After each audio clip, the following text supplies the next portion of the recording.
Welcome to the Classroom Narratives Healing and Education podcast, the space where education meets resilience. I'm Dr. Joey Weisler, and in each episode, we dive deep into the personal stories of educators, students, leaders, and frontline advocates who are navigating the complexities within modern education. Whether you're just starting your teaching journey or are a seasoned professional looking for inspiration, we'll explore how to foster meaningful change, prevent burnout, and build trauma-informed communities within our schools. Now, let's take a seat at the front of the classroom as we get started. Welcome to an exclusive segment here as part of the Classroom Narratives podcast. You are tuning in at this time to what will be a spread out series of voices right from the heart of the system itself, the students. I recently thought about my favorite text, The Help, where a protagonist works to expose the ills of a system, but in doing so, she must turn towards the very voices that are being suppressed and cause change to begin, one whisper at a time. In this segment, and others to match, I revisit not only the students who formed the heart of the education system, but the very same students who formed the heart to my why. All high school graduates and university students at the time of our recordings. These students will tap into their pasts with me as their teacher, some from their time in middle school. We'll reminisce and talk openly about what worked, what didn't work, and what calls to action we can give onto the system to ensure that every student is equipped for future success. Now, let's go ahead and get started.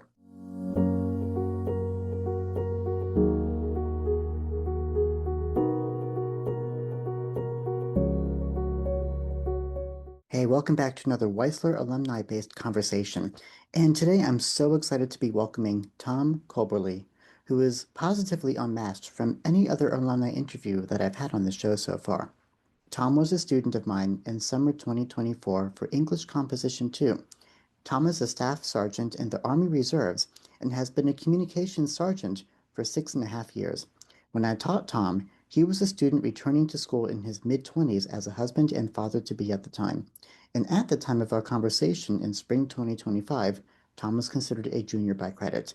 Tom, thank you in advance for your insights and warm welcomes to the show. Thank you. Thank you very much for having me. Did I get everything right in your bio? You nailed it. Yeah, it's just 6.5 years active duty, and I've been in the reserves for July will be 2 years. Wow. Yeah, Well, thank you again for your service. happy to do it. And I wanted to start by asking, how did the system of education either fail you or succeed you? And especially in working your way through traumatic experiences throughout what you've done, how has education become something that has either made you better or defined what those experiences were? I gotta say, I started off with a very negative view of education coming from the high school that I went to. I grew up in a very small town in Texas, and the school, had 225 children from pre-K all the way through high school, and we didn't really draw the best educators in from that kind of school, where it came to funding and stuff like that. So a lot of the educators were really based around kind of just pushing people through and not necessarily looking for the weak student and attempting to help them. It was more, check a box, push students through. So that's why I didn't go to college immediately out of high school, and I wasn't planning on going to the military, but I realized I didn't want to go back into a classroom because I just had such a negative taste in my mouth from the experience that I had for the last 12 years going through primary, middle, and high school. So I went into the Army, and like I said, I was telling you before we started, believe it or not, the Army is actually really big on higher education. They want their soldiers and their members to be educated leaders.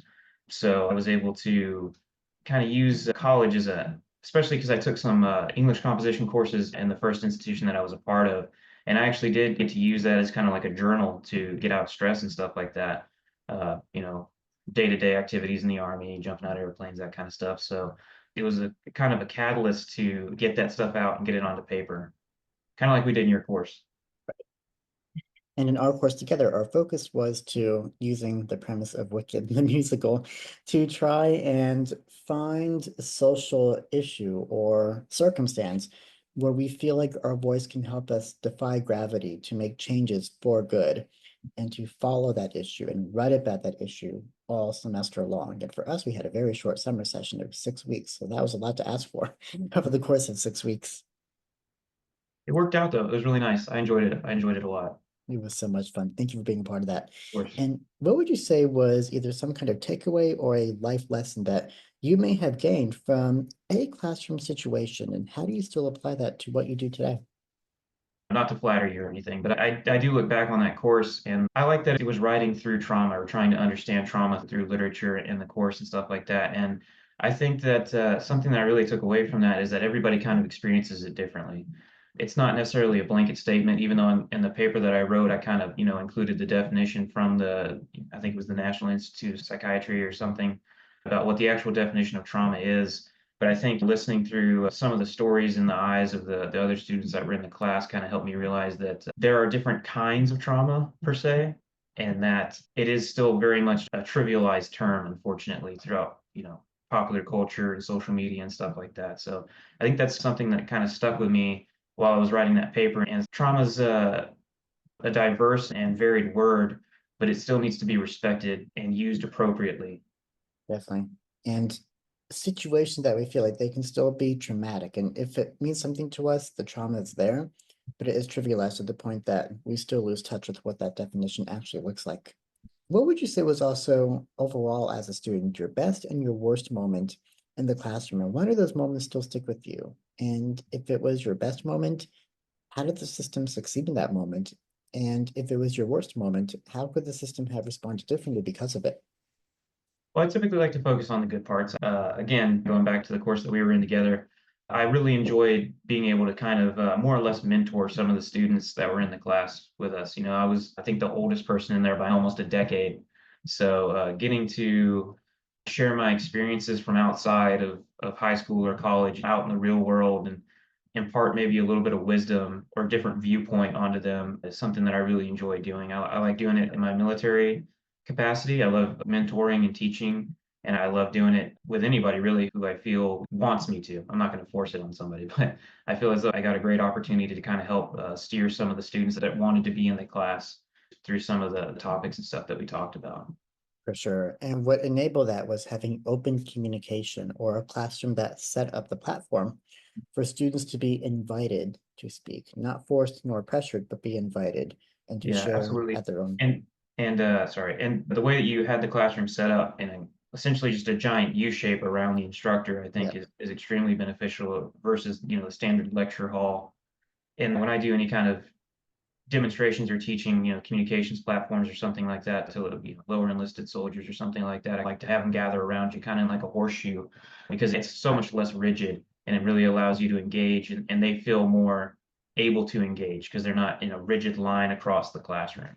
definitely. And when you have that capacity to have your audiences look at each other and validate each other, there's a much deeper connection that forms versus looking at the back of someone's head and not knowing what their facial expression looks like when engaging in really, really honorable and serious discourse that helps the classroom continue to thrive. Can you talk to us about a type of project or an engagement that you've done as part of being a student that you're still proud of today? Maybe you've done a school project, or you've been a part of a competition, or you've been involved in your school somehow that makes you feel gratification in the work you continue to do. Sure. I kind of do got to go back to the paper that I wrote for your course, really. Just the being able to write about the trauma that I've seen other people experience in the military and being able to put that on paper and help people understand that taking the term trauma out of context and using it in your day-to-day life really defangs the word and that there are people out there, not even in just in the military, and people like yourself who are a party to what happened down in Parkland, and it happens all over the world. And when those people experience that, and then they go on social media and somebody stubbed their toe, and suddenly they have trauma, or they spill their coffee and now they have trauma. I just feel as though it defangs the word, and I'm really proud of the paper that I wrote on that. I really hope that it helped me kind of understand it more for myself because I got to step away from the paper and think about it while I was writing it. So that's probably one of the few projects I've actually gotten to do while in college that it really required a lot of thought. So I think that's the one that probably sticks with me the most. As the instructor, thank you so much for that. And my hope is that the writing that you do in the college setting, the work that you're continuing to do will permit you to write your way through, maybe not out, but through a circumstance that helps you recover and find your mind, find your wholeness and find your voice once again because you got through. Yeah, absolutely. And my last question is, if you could go back to yourself during either middle school or high school and tell yourself something that you know now, or maybe address a former teacher from that time who has really impacted you positively or negatively, what would that look like? And what would you want others to know now, including an older version of yourself, now that you're no longer a student in the K-12 or kindergarten through 12th grade setting?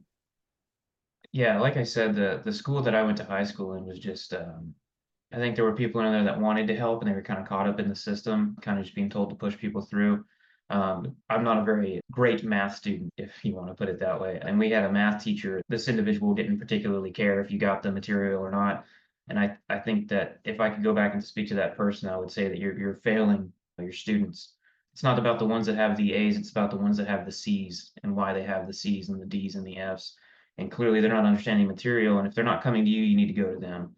I think that that's something that I wish I could go back in time and tell this individual because I didn't excel in math, and I'm sure the people after me also did not excel if they struggled already. I appreciate that, Tom, because it reminds me that I was told my first year of teaching that the student who wants to get the A will always end up finding their way to get that A or that B.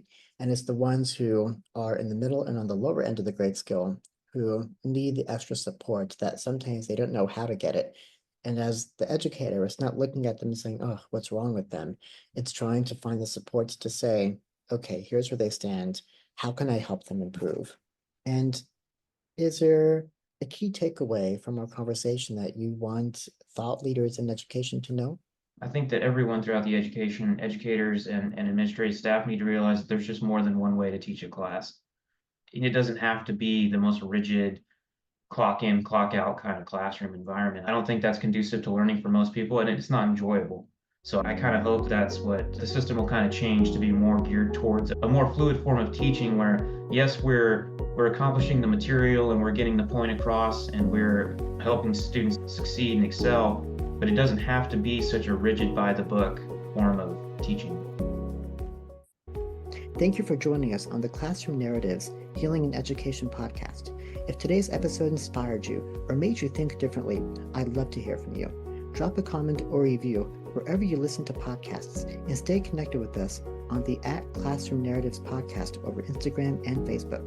Remember, together we can transform our scars into stars in education, one conversation at a time.